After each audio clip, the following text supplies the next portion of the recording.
সামনেই আসন্ন দুর্গাপুজোর মাত্র হাতে গোনা কিছুটা সময় বাকি, তাই সেই মর্মে পুজোর কাউন্টডাউন শুরু হয়ে গিয়েছে ইতিমধ্যেই। দুর্গাপুজো আসতেই বিভিন্ন শিল্পীদের কাজের চাপ বেড়েছে অনেকটাই। আধুনিকতার ছোঁয়ায় বর্তমান সময়ে আলোর রোশনাই রীতিমতো কম্পিটিশন দেখতে পাওয়া যায় প্রত্যেক পুজো মণ্ডপের মধ্যে। মূলত সেই কারণেই চাপ বেড়েছে আলোক শিল্পীদের। নিত্য নতুন ডিজাইনের আলোক রোশনাই বানাতে হচ্ছে তাদের। দিনরাত্রি এক করে নাওয়া খাওয়া ভুলে কাজ করে চলেছেন এই সমস্ত কোচবিহারের আলোক শিল্পীরা। যখন প্রথম চন্দননগরে আসে তারপরের বছর থেকে আমরা চালু করেছি। ফিক্সেল দিয়ে কিছু কাজ হয়েছে, সেই কাজও আমরা করেছি।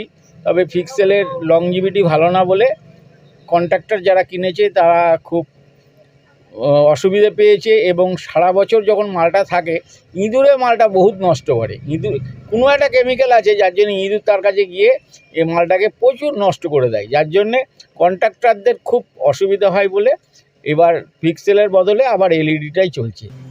এবছর অনেক জায়গা থেকে অর্ডার আসতে শুরু করেছে কোচবিহারের আলোক শিল্পীদের কাছে।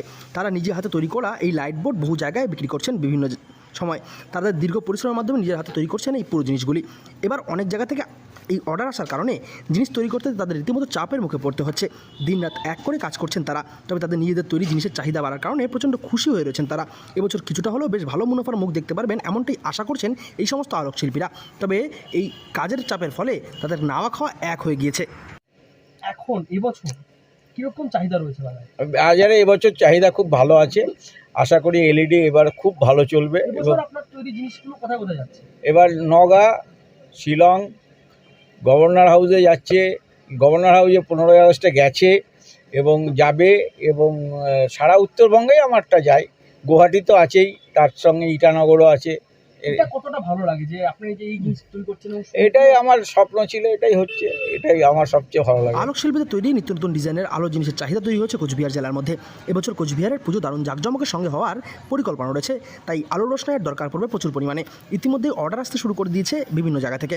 ইতিমধ্যেই বাইরে থেকেও প্রচুর অর্ডার আসছে এই সমস্ত আলোক শিল্পীদের কাছে। এই সমস্ত আলোক শিল্পীদের তৈরি জিনিসপত্র উত্তরবঙ্গের বিভিন্ন জায়গায় গিয়ে থাকে, যে কারণে বেশ ভালো সংখ্যক অর্ডার আসে তাদের কাছে। প্রতি বছর পুজো আসলেই ব্যস্ততা একেবারে চরমে উঠে যায় এই সমস্ত আলোক শিল্পীদের। সে কারণেই তাদের কর্মব্যস্ততা এখনও রয়েছে তুঙ্গে। প্রচুর পরিমাণে আসে। প্রচুর পরিমাণে অর্ডার আসে। তখন কাজ কিভাবে করেন, মানে এই সময়টাই কিভাবে ম্যানেজমেন্ট করেন?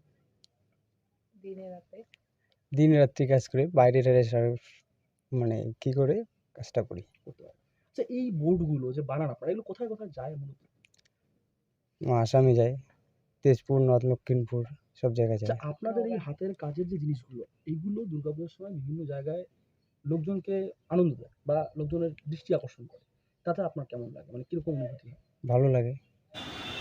দীর্ঘদিন পরে এবছর তারা হয়তো আরও বেশি মুনাফার মুখ দেখতে পারবেন এমনটাই মনে করছেন তারা।